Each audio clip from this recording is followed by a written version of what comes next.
स्वागत है आप लोग का मेरे YouTube channel online knowledge world में। आज हम लोग पढ़ाई करेंगे झारखंड सरकार की नीतियां पार्ट 5, जिसमें से हम लोग दो टॉपिक क्लियर करेंगे। एक झारपास, दूसरा कामपास। दोनों एग्जाम पॉइंट ऑफ व्यू से बहुत ही इंपॉर्टेंट है। कल बहुत सारे कमेंट्स आए कि मोटिवेशन नहीं मिल रहा है, तैयारी कैसे करूं, डर लग रहा है, कैसे पास करूं, कैसे सरकारी नौकरी लूं, मोटिवेशन दीजिए। मोटिवेशन तो उतना बड़ा मोटिवेटर तो मैं कुछ हूं नहीं, लेकिन मैं अपने जीवन के एक्सपीरियंस से एक चीज बताना चाहता हूं कि कोई भी चीज अगर आप पाना चाहते हो, अगर आप जैसे गवर्नमेंट जॉब चाहिए आपको, तो दो चीज आप रखिए, ठीक है। एक उम्मीद, दूसरी विश्वास। बाकी जो मोटिवेशन हो गया, जुनून हो गया, जोश हो गया, ये सब रास्ते में आपको मिलते रहेंगे, ये सब एंसिलियरी है। आप खुद पे विश्वास रखिए प्लस उम्मीद रखिए और बढ़ते चलिए। अपने आप रास्ते में आपको मोटिवेशन, जुनून, जोश सब, गाइड, आपके टीचर, अच्छे बुक सब रास्ते में ही मिलेंगे। अपनी जो उम्मीद है और विश्वास है उस लड़के की तरफ रखिए जिस लड़के के गांव में 5-6 साल से बारिश नहीं हुआ है। तो कुछ पूरा गांव वाले परेशान है, खेती ही नहीं हो रहा है, तो आदमी जिएगा कैसे।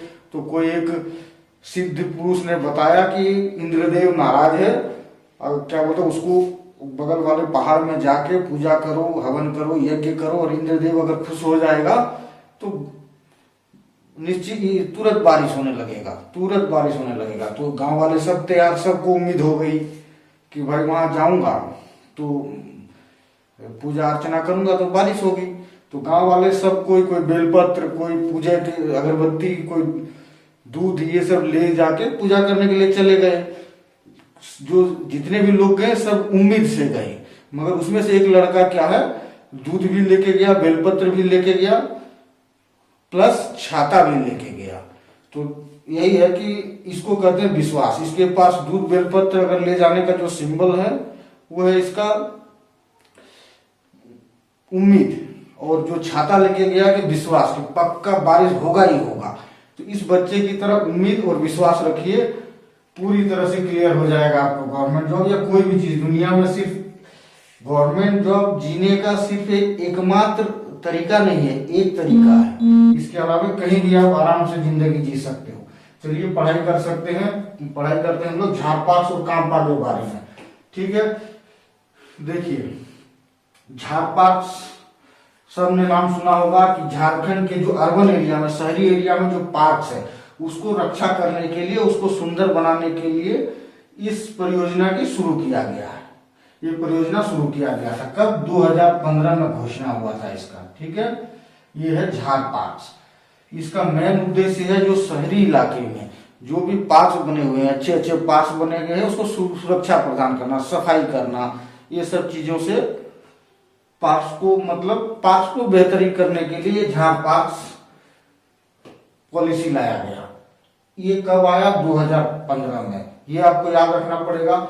जब झारपास आया था तो इंडियन इंस्टीट्यूट ऑफ मैनेजमेंट को जिम्मेवारी दिया था गवर्नमेंट ने कि भाई जितने भी पार्क्स है ये सबको थोड़ा सा ठीक ठाक करो। तो ये भी याद रखिएगा, पहला किसको जिम्मेवारी दिया गया था झारपास के तहत से, जो पार्क सबका रक्षा करने के लिए, that is IIM Ranchi, Indian institute of management Ranchi. उसके बाद देखिए बाद में क्या होता है, एक अथॉरिटी बनाया जाता है, एसोसिएशन बनाया जाता है कि सारे पार्क को देखने के लिए। उस एसोसिएशन का नाम है JPMDA।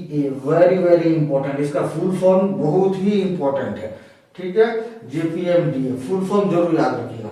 शुरुआती दौर में IIM इसकी ठीक कर रहा था, बाद में जब एसोसिएशन बन गया तो ये अब देखभाल कर रहा है। इसका फुल फॉर्म क्या है? झारखंड, कुछ नहीं है, झारखंड कुछ झार पार्क है ना, इसी से फुल फॉर्म याद रह जाएगा, झारखंड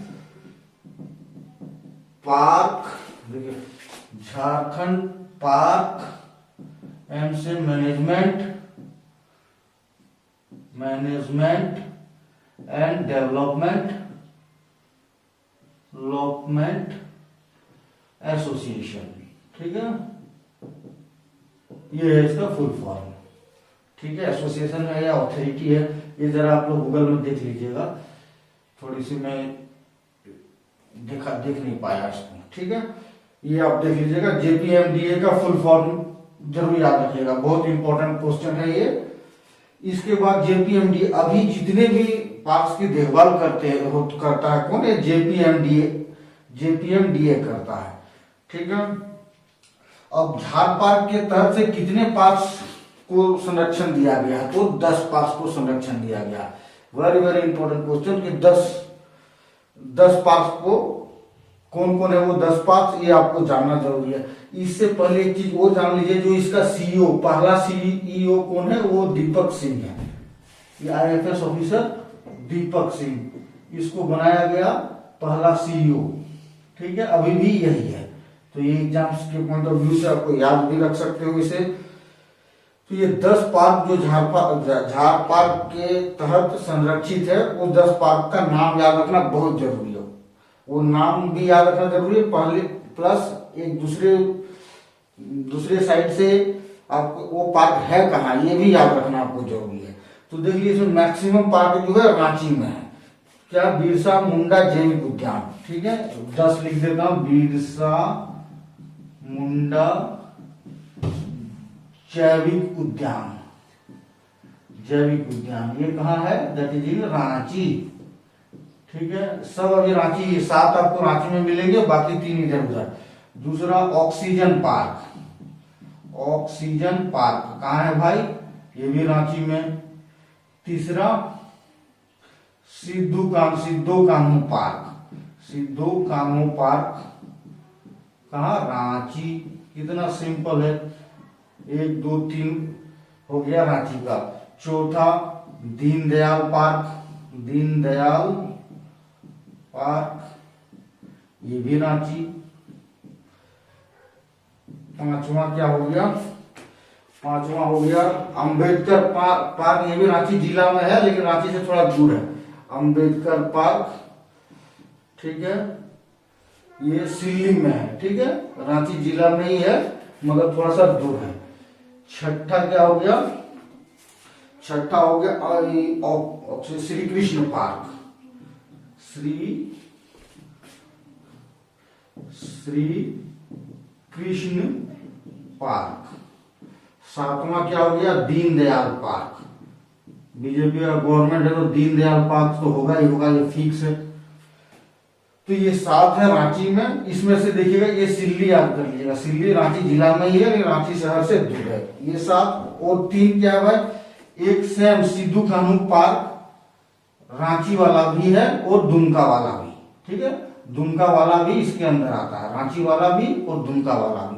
तो टोटल 8 हो गए। उसके बाद 9वां क्या है भाई, शहीद निर्मल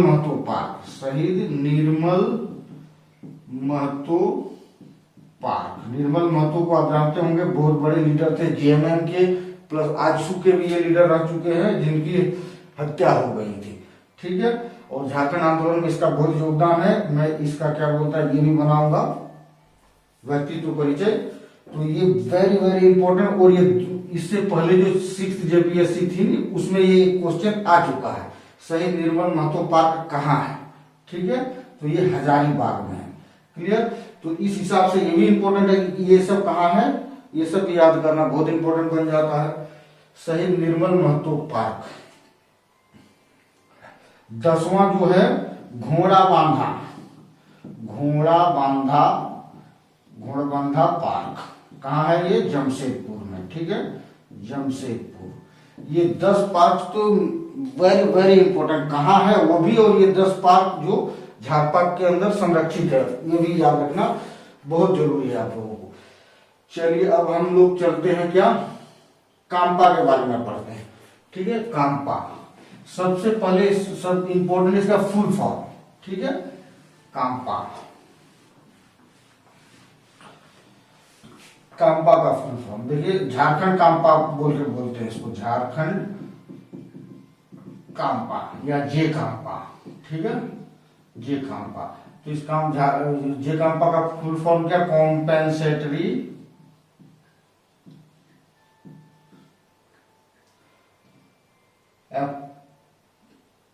एफॉरेस्टेशन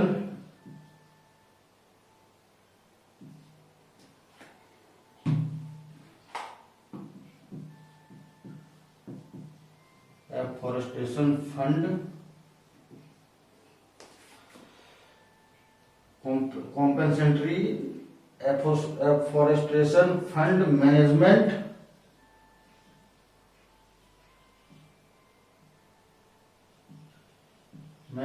एंड प्लानिंग अथॉरिटी। ठीक है, ये है फुल फॉर्म इसका। वेरी वेरी इंपॉर्टेंट क्वेश्चन है, ये आप जरूर याद रख लीजिए। Compensatory afforestation fund management and planning authority. ठीक है, वेरी इंपॉर्टेंट क्वेश्चन, आपको याद होना चाहिए। कब इसको बनाया गया है? 2009 में बनाया गया। फुल फॉर्म बहुत बहुत इंपॉर्टेंट है। और क्यों बनाया गया काम्पा, ये याद रखना जरूरी है। प्राकृतिक वन, बहुत सारे वन आप देखते होंगे, आपके घर के बगल में ही बहुत सारे जंगल है, लेकिन उसको देखभाल कौन करता है भाई? कौन करेगा? तो ये अथॉरिटी करेगा। जो कुछ तो नेशनल पार्क में चले गए, कुछ वाइल्ड लाइफ सेंचुरी में, कुछ संरक्षित हो गए, ये सब हो गए।